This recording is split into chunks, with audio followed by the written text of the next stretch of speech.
Bismillahirrahmanirrahim. Assalamu alaikum students. Today we will learn about preposition. Today our topic is preposition. Definition of preposition is a word or a group of words that shows position is called a preposition. For example, in, on, inside, outside, etc.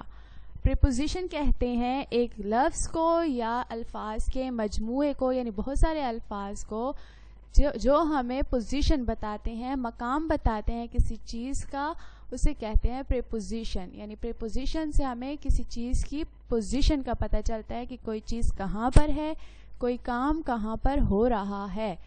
जैसे for example, मिसाल के तौर पर इन का मतलब होता है में, ऑन का मतलब होता है पर, इनसाइड अंदर, आउटसाइड बाहर, इसी तरह between, below, in front of, above etcetera. बहुत सारी इसकी एग्जांपल्स हैं.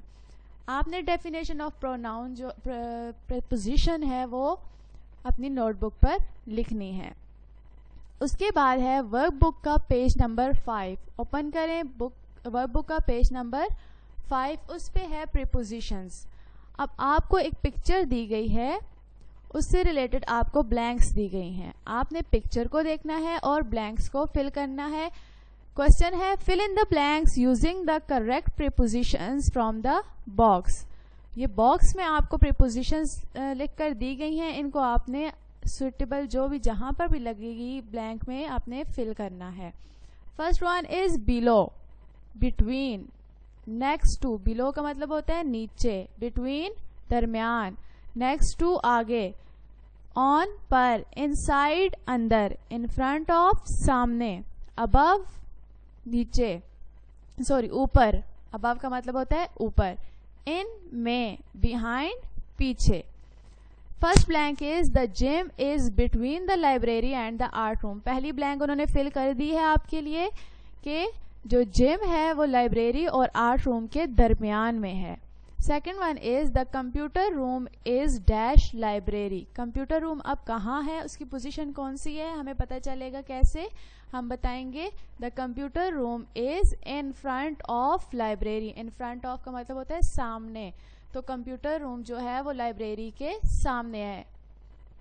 Third one is the clouds are dash the room. Clouds कहाँ पर हैं, रूम के ऊपर हैं, तो आपने यहाँ लिखना है above. The art room is dash the gym. Art room कहाँ पर है, जिम के आगे है, तो आपने लिखना है next to. The art room is next to the gym.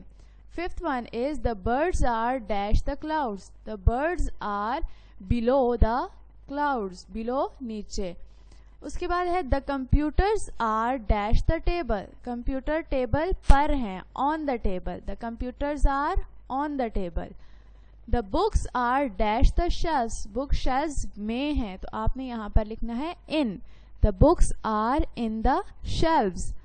Eighth है the players are dash the gym.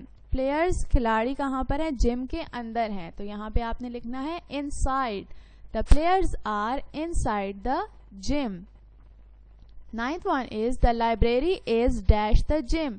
The library is behind the gym. Gym के पीछे है.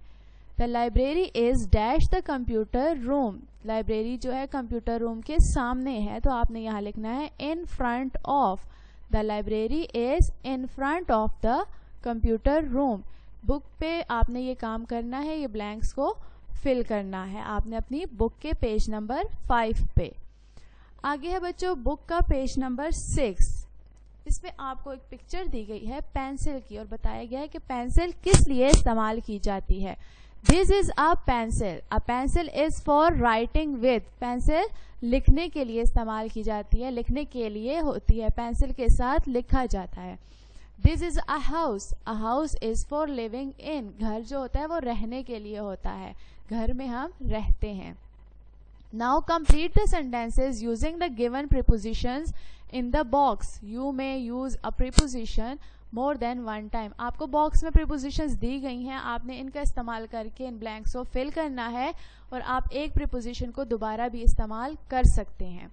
A plane is for flying in. जहाज जो है वो उड़ने के लिए होता है, इसमें हम बैठ के दूसरे ममालिक में जा सकते हैं, एक जगह से दूसरी जगह जा सकते हैं। तो a plane is for flying in, a comb is for brushing with, comb कंघी से हम बाल कंघी करते हैं, बाल ब्रश करते हैं, तो a comb is for brushing with.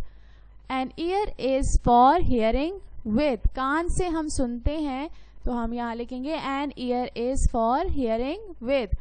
A bed is for sleeping on, bed के ऊपर हम सोते हैं तो यहाँ पे आएगा ऑन, बेड पर बेड सोने के लिए इस्तेमाल होता है, बेड पर सोते हैं। A chair is for sitting in, chair on, a chair is for sitting on, chair पर बैठते हैं तो यहाँ पर ऑन आएगा। A saw is for cutting with, saw कहते हैं आरी को, आरी काटने के काम आती है तो उसके साथ हम कटिंग का काम करते हैं। अ saw is for cutting with. A ship is for selling in, ship जो है वो बहरी जहाज जो है उसमें समंदरी सफ़र किया जाता है, तो यहाँ पर आएगा इन, सेलिंग इन। ये ब्लैंक्स भी आपने अपनी बुक के पेज नंबर 6 पर फिल करनी है। आगे है page number 11। Look at the picture and fill in the blanks with a suitable preposition from the given list. आपने पिक्चर को देखना है और इस पिक्चर में आपको जो भी आपको suitable prepositions according to this picture लग रहे हैं आपने वो लिखने हैं। First one is Ali jumped dash the river। आपको यहाँ बॉक्स में बहुत सी prepositions दी गई हैं, on, in, by, with, on, under, into। तो फर्स्ट ब्लैंक में आएगा into. Ali jumped into the river, Ali ने दरिया में छलांग लगाई। The boy runs with his books, boy जो है वो बुक्स के साथ भाग रहा है, यानी उसके हाथ में बुक है और वो लेकर भाग रहा है।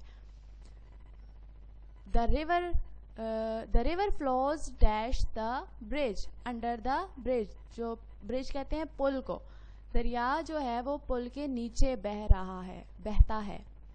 The nest is on the branch, घोंसला, नेस्ट कहते हैं घोंसले को, ब्रांच शाख को, दरख्त की एक शाख को कहते हैं, घोंसला जो है वो शाख पर है। The bird is on the lid, bird नजर आ रहा है आपको, वो एक ढक्कन पर बैठा हुआ है, तो यहाँ पे आएगा The bird is on the lid। The boy walked by the river, boy जो है वो दरिया के पास से गुजर रहा है, चल रहा है, तो The boy walked by the river. There is a cow in the fields. गाय जो है वो खेतों में है, तो में के लिए आप इन का इस्तेमाल करेंगे। तो ये ब्लैंक्स भी आपने अपनी बुक के पेज नंबर 11 पर फिल करनी है। आगे आपका होमवर्क है, right definition on your notebook. Definition of preposition जो आपको बताई गई है वो आपने अपनी नोटबुक पर लिखनी है, और do pages number 5, 6 and 11 on your verb book. ये पेजेस जो आपको ब्लैंक्स बताई गई हैं वो आपने अपनी वर्ब बुक के पेज नंबर 5, 6 और 11 पर करने हैं। Thank you.